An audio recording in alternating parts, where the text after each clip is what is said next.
Welcome back. Charles Hoskinson is still with us, and now joining us at the desk is Ding X. Ding is the founder of Predict.fun. Hey. Nice to meet you. Nice to meet you too. Welcome. Thank you. Thanks for having me here. Of course. Now, I gotta start off with this question. It's a little bit fun, and I'm super curious. You know, for a long time, you built pseudonymously. Yes. I have a hard time with that word. You were the ultimate mystery man. You were this legendary NFT whale. Oh, yep. Now you are a public-facing builder. And my question for you is being in the public eye, is building in the public eye as exhausting as sometimes Charles makes it look? Oh, it is actually quite exhausting. I've only been public for about 2-3 months now, and I think I've been to more conferences than I have in the last 10 years. So, yeah, it's really different. When you're pseudonymous, you actually have a lot more time on your hands, and you can build in peace.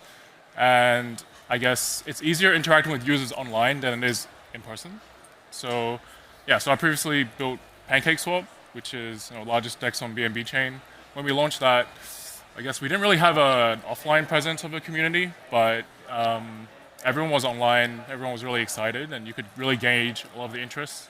But now I think, especially with the latest, like how the market is, and as well, like everyone wants to see more public-facing founders, and everyone wants to see, like how committed you are, like you actually need to be outside talking to people. So yeah, it's a very different life, I would say.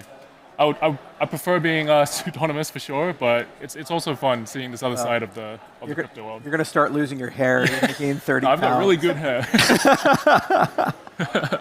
Ding, you are known very much for, again, being this very alpha trader in the NFT system. Like I was in the Ape DAO, which you guys had created a long time ago.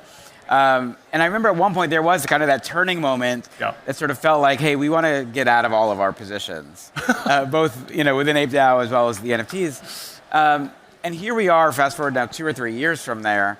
There's still a strong, small community of people. There's some artists who are still doing great work. Yeah. What do you think went wrong in the NFT ecosystem? Okay, I don't think anything went wrong per se. I think it was just a combination of COVID and everyone needing some sort of personal identity online that you could verify.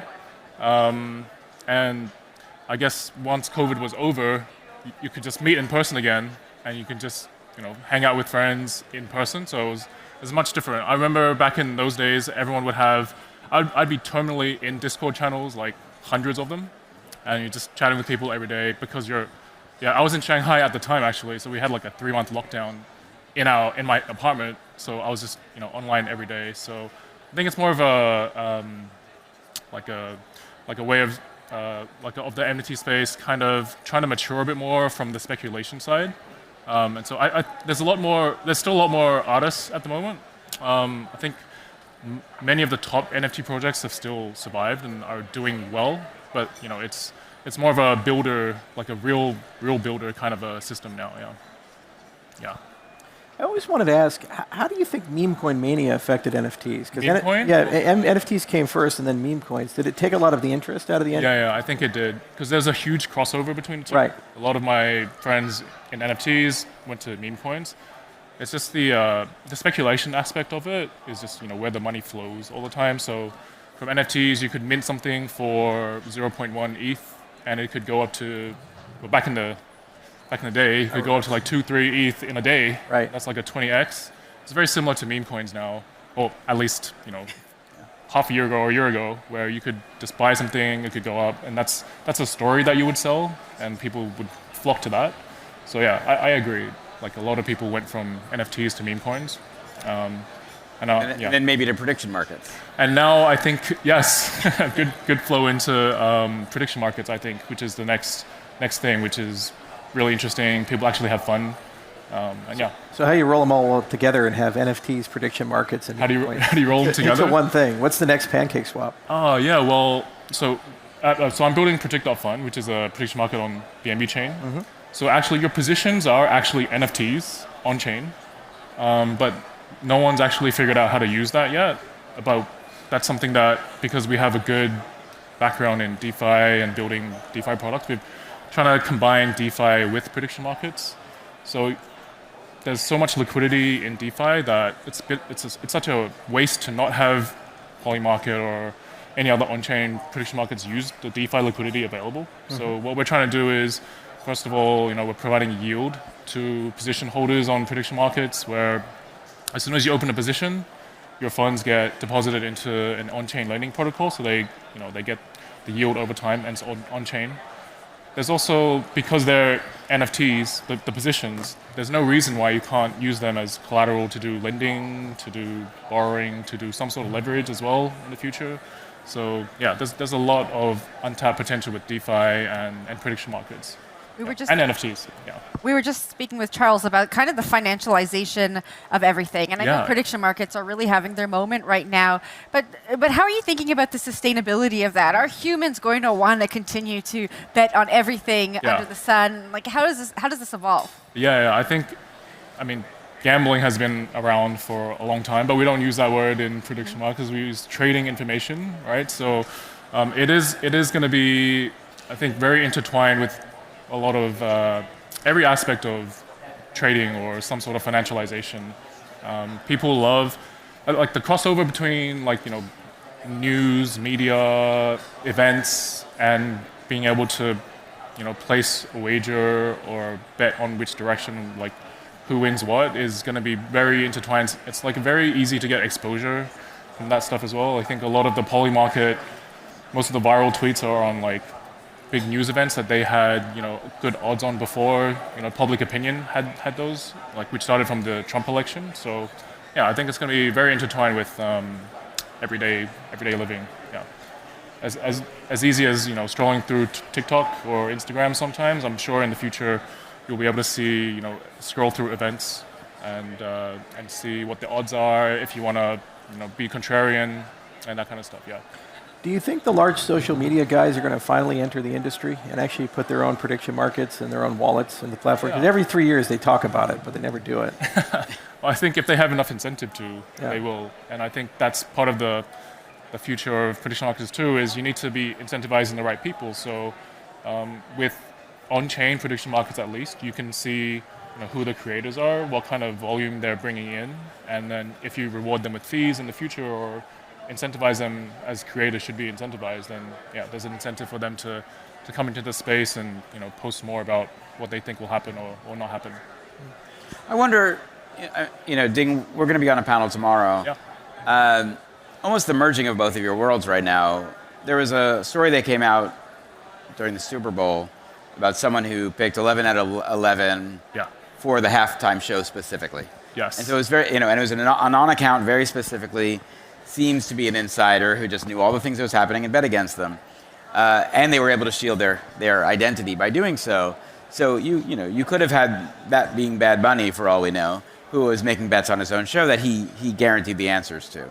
How do we look at sort of both privacy and predictions where there are going to be those people who have that inside information, and at least on Wall Street there are some regulations around insider trading, but every prediction market right now is being accused of being rife with people who have inside track. So I guess what's your first take on how do you manage that?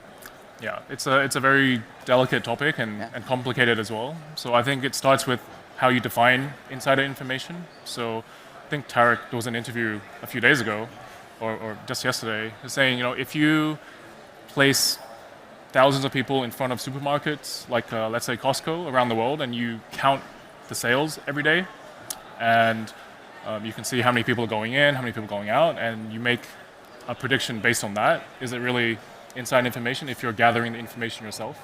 So, yeah, it's complicated. I think they're still figuring it out.